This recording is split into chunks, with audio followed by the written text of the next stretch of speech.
Nesse vídeo nós iremos comentar os destaques do terceiro trimestre de 2021 em relação à Taesa e descobrir, afinal, vão ser pagos dividendos? Foram pagos? É o que vamos descobrir nesse vídeo. Salve, salve investidores! Como é que vocês estão? Bora então comentar os destaques do terceiro trimestre de Taesa. A receita líquida da Taesa, pelo Padrão Internacional de Contabilidade IFRS, que passou a ser adotado pela Taesa, foi de 942 milhões de reais no período, o que representa uma queda de 0,2% em relação ao terceiro trimestre de 2020, tudo em razão do aumento das receitas de operação e manutenção, remuneração do ativo contábil da Taesa e de implementação de infraestrutura. Só que se você comparar os 9 primeiros meses desse ano com os 9 do ano passado, houve um aumento de 15,2% na receita, então quer dizer que a Taesa ainda está indo bem. Os custos e as despesas operacionais da Taesa caíram 18% em relação ao mesmo período do ano passado, algo bom também. A margem EBITDA subiu um pouquinho,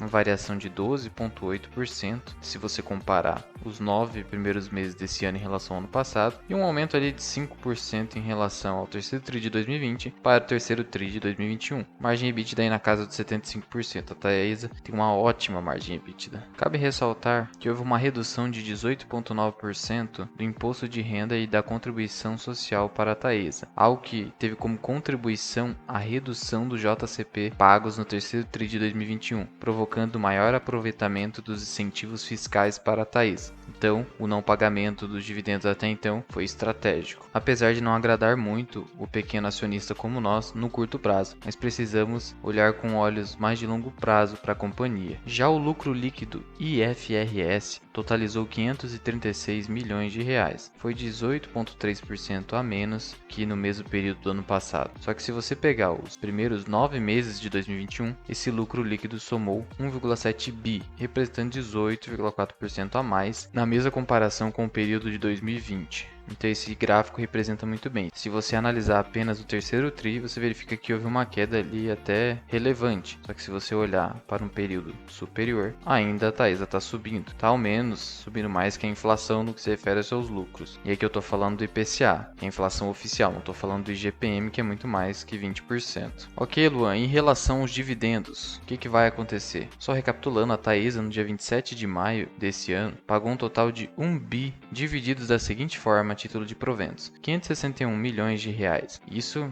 em relação às ações units, a título de dividendos adicionais referentes ao lucro de 2020, e mais 466 milhões de reais, divididos em 400 milhões, que é 1,17 por unit, a título de dividendos intercalares, e mais 65 milhões a título de JCP, ambos com base nas demonstrações financeiras levantadas em março de 2021. Desse modo, o payout aí da Taesa está na casa dos 83,9%. E se você pegar os dividendos e JCP pagos no ano passado, deu aproximadamente 1,6 bi. E para esse ano, infelizmente, apenas quase 500 milhões de reais. Em relação ao endividamento, que é algo que preocupa mais na Taesa, ela apresentou uma dívida bruta de 6,8 bi, o que é 2,4% a mais que o terceiro trimestre de 2021.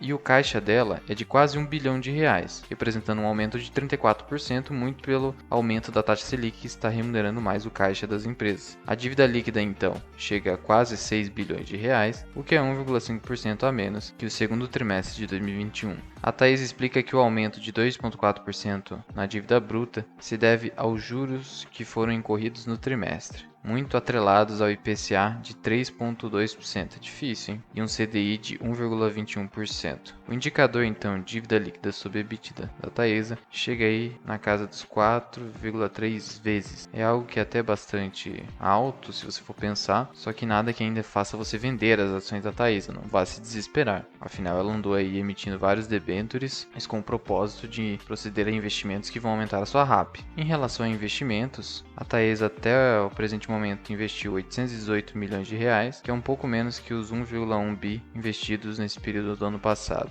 Ok, Luan, e os dividendos? Infelizmente não teve nenhum anúncio até o momento. E esses resultados foram ruins? Não necessariamente. Se mostrou um resultado estável, até mesmo esperado para o corrente ano. No acumulado dos 9 meses, o resultado ainda é considerado bom, mas precisamos aguardar ainda para ver se realmente vai haver anúncio de dividendos ou JCP ainda nesse ano. Se não, eu acredito que até março do ano que vem isso vai vai acabar ocorrendo. Por isso, não se desespere e saia vendendo as suas ações, tá ok? Infelizmente não é a melhor das notícias que eu gostaria de te dar, mas é preciso ter pé no chão e agir com cautela. Afinal, o investimento é para longo prazo, nada de especulação, a não ser que você queira jogar. Mas já vai me dizendo aí, você tem Taesa na carteira? Acredita que a empresa vai voltar a pagar bons dividendos? Deixa aqui nos comentários. Muito obrigado por ter ficado comigo até aqui. Eu sou o Luan, esse aqui é o canal Mirar Investing.